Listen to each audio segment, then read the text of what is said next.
Hi everyone! Before we start, I want to tell you that all these tips come from technicians at this highly respected appliance repair shop, so don't worry, we're going to fix this. At first, when your washing machine shows the F7E1 code, it's basically alerting you to a problem with the motor or the communication between the motor and the control board.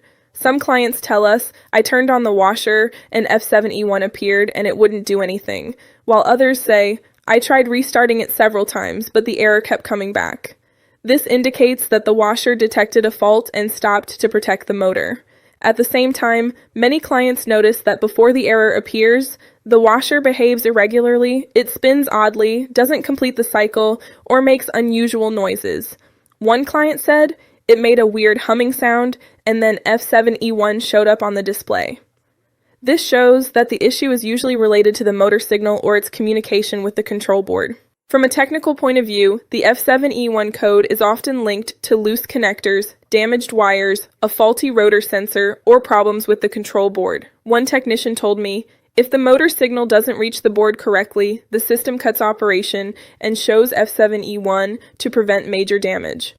Whirlpool also recognizes that this error can appear due to a defective module or unstable connections. Likewise, often the simplest issues are the culprits.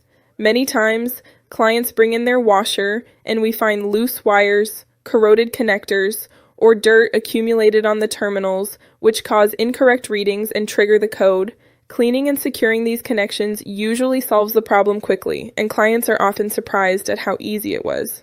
Still, the F7E1 error can also occur because the motor or the control board is damaged. In the shop, we've seen that replacing the rotor sensor or securing the connectors restores the washer to normal operation.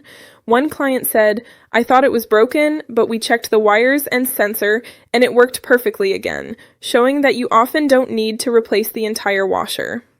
Finally, it's also a good idea to check the power supply and installation, because if there are fluctuations or brief outages, the washer can lock up and display F7E1. Some clients comment, it kept shutting off and then F7E1 appeared until we checked the outlet and wiring, and adjusting the installation usually prevents the error from coming back.